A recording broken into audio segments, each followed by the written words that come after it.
मेरा नाम त्रिलोकनाथ गर्ग है। मैं पीडब्ल्यूडी से एसडीओ रिटायर्ड हूँ।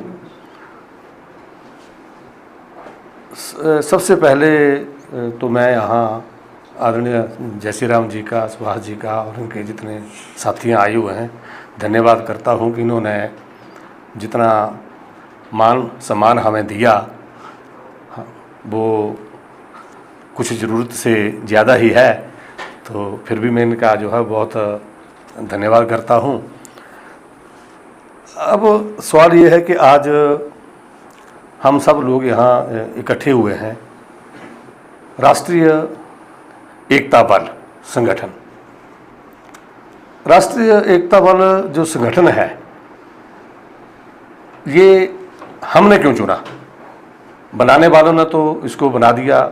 इसकी उत्पत्ति जो है वो उत्पीड़न से हुई है, और किसी भी चीज़ की जब उत्पत्ति होती है तो उसका कारण होता है। तो अन्याय के विरुद्ध लड़ाई, भ्रष्टाचार के विरुद्ध लड़ाई। तो सबसे पहली बात तो ये होती है कि कंप्रोमाइजर्स आर ऑलवेज लूजर्स। जो कंप्रोमाइज करता है वो लूज कर जाता है, और जो बोलता नहीं है वो दब जाता है। ये दो चीज़ें जो हैं इनसे ही जो है वो हमारे संगठन की उत्पत्ति हुई है। और हमने राष्ट्रीय एकता बल जो है ये हम क्यों जुड़े? हमने पहले एक संस्था बनाई थी, राजकुमार जी ने उसके बारे में बताया कि कैसे कैसे हमने उसको बनाया था। लड़ाई लड़ रहे थे, जो जहाँ हम लड़ाई लड़ रहे थे वहाँ जो था वो कोई ना कोई बहाना ढूंढा जा रहा था। और उस बहाने से जब मैंने वहाँ पता किया कि मैंने कहा भी आपके पास आज तक कितनी कंप्लेंट्स आई हैं, तो चलो उन्होंने बताया कितनी आई है। मैंने कहा बची कितनी है? पहले बोला जब पहले तो भी 2 बची हैं, और लास्ट में बोला ये आप वाली बची है। मैंने कहा हमारे क्यों बची है? बोला क्योंकि इसमें आप टेक्निकल लोग बीच में घुसे हुए थे, तो हम जो है उन चीज़ों को जो है वो दरकिनार नहीं कर पा रहे हैं। वैसे हमारी ये इच्छा होती है कि हमारे अपनी पंचायत है, हमारा अपना डिपार्टमेंट है, तो हम बचाने की कोशिश करते हैं। तो इसी बीच में जो है वो रमेश शर्मा जी जीवनोत्साह के माध्यम से काफ़ी ये फेमस थे, हम भी देखते थे इनका। तो हमारी भी इच्छा थी कि भी हम अब जब ये मुद्दा इतना उछला हुआ है तो इनको बताएं। हमने इनको बताया, आगे इन्होंने वो भी उठाया, साथ में 2-4 मुद्दे रुक और भी उठा दिए, हड़कंप मच गया। उसके बाद जो है वो हमने इनसे पूछा कि आप ने जो संस्था बनाई हुई है उसके बारे में भी तो आप हमें बताओ। तो इन्होंने हमें बताया कि ऐसे ऐसे बनाई हुई है, राष्ट्रीय स्तर की संस्था है। और जब हमने उसका जो पूरा पढ़ा, देखा, जितनी पारदर्शिता उसमें हमें मिली और जो उसके उद्देश्य थे, तो हमने देखा कि बात ऐसे है कि ये तो हमारा काम यहाँ हल हो जाएगा। हमारे 2 काम हो जाएंगे। एक तो हमारी संस्था अपनी अनरजिस्टर्ड है, तो हमें तो रजिस्टर्ड संस्था मिल जाएगी। दूसरी नेशनल लेवल की संस्था मिल जाएगी, तो हमारा नाम जो है वो नेशनल लेवल की संस्था के साथ जुड़ जाएगा, तो हमारी भी अपग्रेडेशन हो जाएगी। मतलब फिर हम इनके साथ जुड़ गए। अब देखो बात ऐसी होती है कि शुरू में बड़ी मुश्किलें होती हैं। पहले आदमी अकेला चलता है, उसके साथ 1-2 लोग जुड़ते हैं, फिर ये चर्चा होने लग पड़ती है कि ये अगर कहीं कोई ऐसी ये करते हैं, चाहे मीडिया का करते हैं या कोई करते हैं, विरोधी खड़े हो जाते हैं, बहुत ज़्यादा विरोध भी हो जाता है। पर मैंने एक चीज़ देखी, विरोध होता है, परेशानी भी आती है। हम 1 से 2 होते हैं, 2 से 4 होते हैं, ये इट डजंट मैटर कि whether we are tens, hundreds, thousands, ये चलता रहता है। अगर हम 2 भी हैं कोई बात नहीं, अब 4 भी है कोई बात नहीं, ये धीरे धीरे ही होता है क्योंकि इट टेक्स टाइम। फिर इसमें जब हम इनके साथ मिले और सारी ये बात समझी, फिर हमारे साथ ये रिटायर्ड लोग बाकी मिले, अलग अलग विभाग के मिले, हमारा काम और आसान हो गया। जैसे पीडब्ल्यूडी का था, ब्लॉक का था, या IPH का है, चलो इतनी तो बात हमारी लेवल की हो जाती थी। अब फॉरेस्ट का आना है तो हमें फिर फॉरेस्ट वालों की ज़रूरत पड़ी है।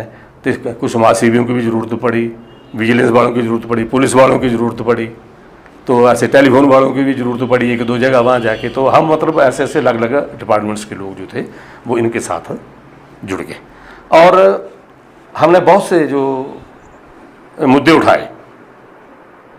इस वक्त जो है वो 90% वो हल भी हो गए हैं, अब को 10% बचे हुए हैं। तो ये ज़रूरी नहीं होता कि सारे मुद्दे हल हो जाते हैं, कुछ ऐसे मुद्दे होते हैं वो टाइम लेते हैं। ये भ्रष्टाचार के विरुद्ध लड़ाई, सामाजिक अन्याय के विरुद्ध लड़ाई, ये कोई छोटी बात नहीं होती है, ये कोई चुटकियों में हल होने वाला काम नहीं होता है, ये लंबी लड़ाई होती है जिसके लिए हमें तैयार रहना चाहिए। तो बात ऐसे है कि सबसे ऐसा है कि इसमें ये जो लड़ाई होती है अपनी भ्रष्टाचार के विरुद्ध या समाज के न्याय के, इसमें आदमी पहले अकेला ही होता है। शुरुआत एक आदमी करता है, फिर लड़ाई धीरे धीरे चलती रहती है। पहले हमारे पास समस्याएं भी काम आती हैं, जैसे जैसे संगठन का विस्तार होता है तो और ज़्यादा मुद्दे आ जाते हैं, तो उन मुद्दों को उठाया जाता है। फिर दूसरी बात ऐसे है कि पावर ऑफ यूनियन, यूनियन में क्या पावर है।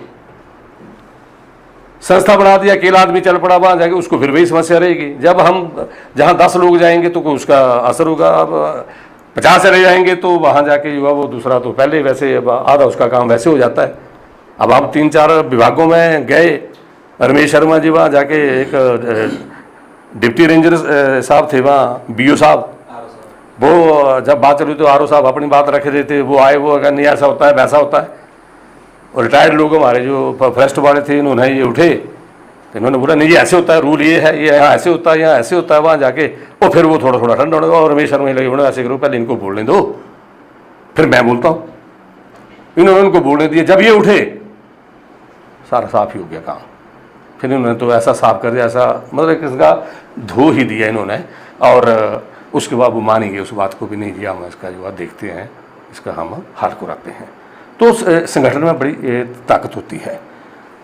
तो राष्ट्रीय एकता बल, अब जैसे चंबा में इकाई हमारी जो है उसका आज गठन हो जाएगा और मुझे पूरी आशा है कि इसमें अच्छे अनुभवी लोग जो हैं वो यहाँ इस कार्यकारिणी में आ जाएंगे और यहाँ की समस्याओं का लोकल का भी हल होगा।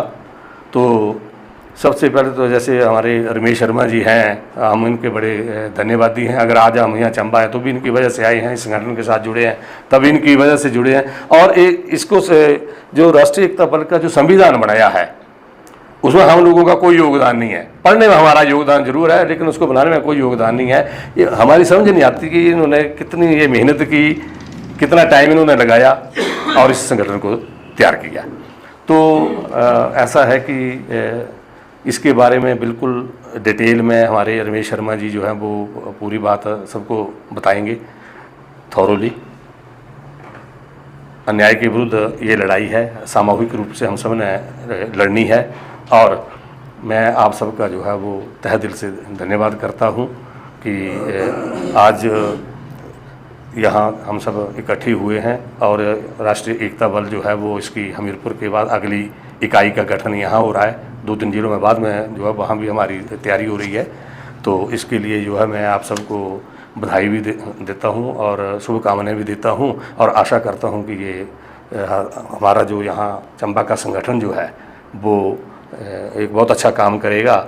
ये हमारी ये ताकत लेग, जैसे हमीरपुर में एक लेग खड़ी होगी, दूसरी खड़ी हो जाएगी, तो हम बिल्कुल स्टैंड हो रहे हैं। जैसे जैसे हमारी लेग्स बढ़ती जाएंगी फिर हमारी ताकत बढ़ती जाएगी। धन्यवाद।